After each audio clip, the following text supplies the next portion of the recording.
karis-karis guys. Luto tayo ng pinais na karis-karis. Makain ba kayo nito ganito guys? Masarap to pinais guys. Yan, ginaganyan ko lang siya guys. Maliliit lang to guys. Sarap tong ganito. Lalagyan mo siya ng kalamyas.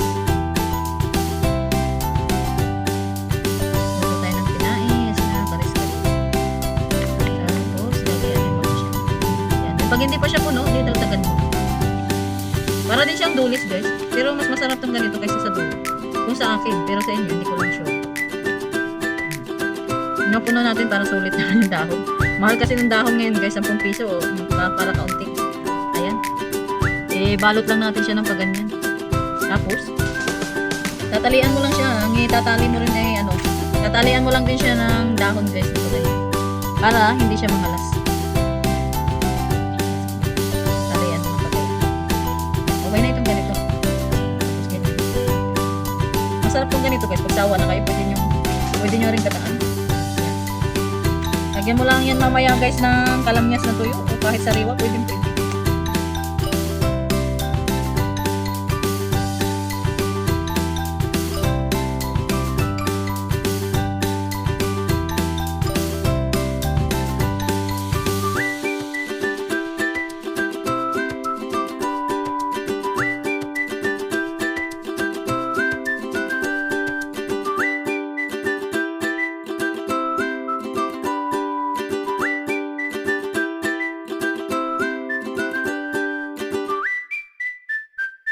Guys, dito, kamada lang natin siya ng ganyan.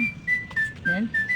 Ipataob lang natin siya guys para yung ano niya hindi mangalas. Yan, ganyan lang naman siya. Kamada natin siya ng paganyan. Tapos ganyan. Yan, ganyan. Ayan, nakailang pais tayo. Hindi ko pala nabilang. Yan, 2, 4, 6, 8. Yan, nakasampung pais tayong malalaki. Sa 1 kilo. Ayan guys, yes. Yan, ganyan. Yan, isalang lang natin ito pagkatapos. Inugasan na natin yung ating kalamyas. Maglagay din tayo guys ng bawang para kakalis na rin ito ng lansa. Ayan, lagyan lang natin siya ng bawang kahit buo.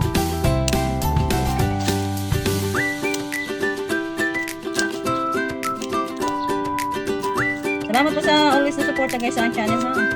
Huwag kayong sawang mag-support sa aking channel. Yan, iwan lang kayo ng mga comments dyan sa comment section para mabalikan ko naman kayo. At masuportahan ko din kayo sa inyong mga kabahayan.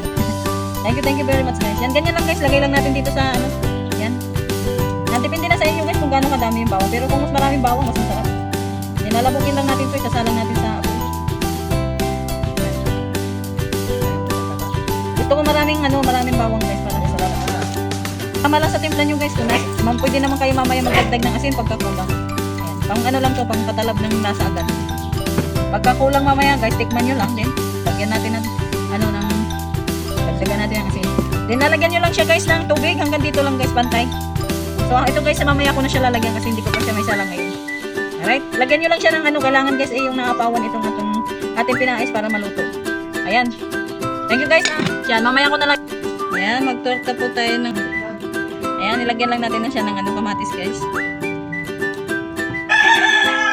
Itorta lang natin. Ito yung natira guys ng kalahating kilo. Dun sa ating pinais. Yung 1 kilo, pinais ko yun. Yan. Then ito naman yung kalahati. Tortahin na lang natin kasi medyo lang tayo sa dahon. Kaya kailangan din ito maluto ngayon guys kasi mahirap pagka isang araw pa ito lulutuin. Hindi na ito sariwa. Yan, itorta na lang natin. Yan, may sibuyas din.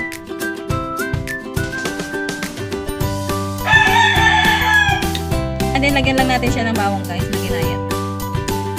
Yan, kung meron kayong spring onion yan. Pwede nyo rin yan lagyan guys yan. Siya ng guys na itlog para pag tinurta natin kapit na. Yan, 2 itlog lang. Yan. Bago natin ito. Simpleng lang to guys. Simpleng luto. Simpleng luto pero nakakabusog. Ayan, lagyan din lang natin siya ng all-purpose flour.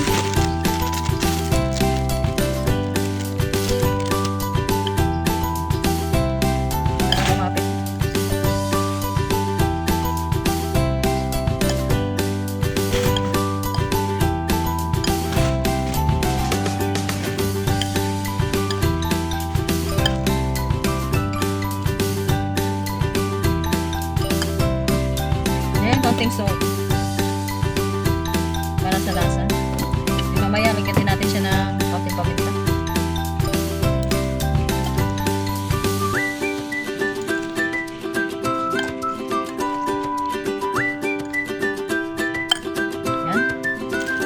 Lagyan din natin siya ng konting cornstarch para kumapit.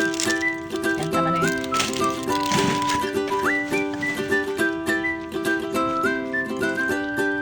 Maganda kasi sariwa pa yung isda eh. Kaya lutuin na natin. Nice din. Lagyan na rin natin siya ng paminta. Konti lang. Then, wala kasi akong magic sarap guys. Kaya ito na lang. Liquid seasoning na lang aking nilagay para may konting lasa. Then, haluin lang natin. Para kasi itong dulis.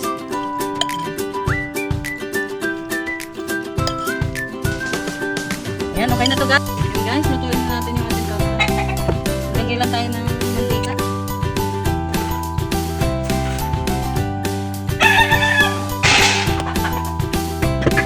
Kainin lang natin siya guys. Konti na pala aking mantika.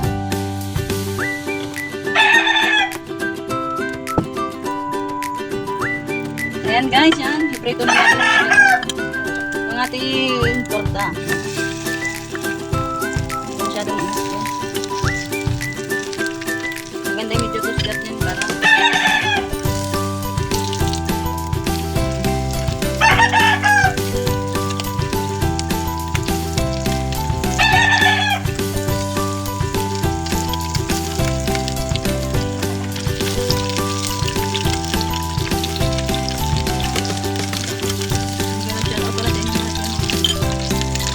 tustahin lang natin yung guys.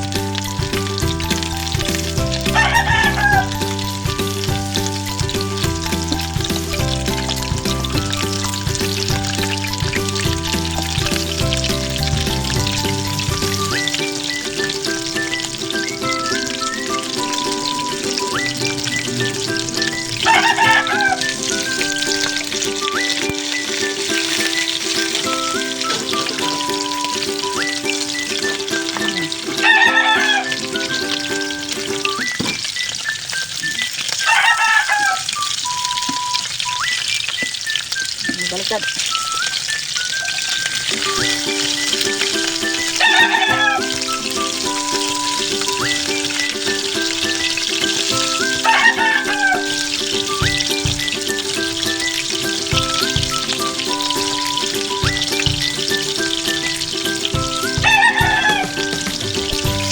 Sayang na kayo pa.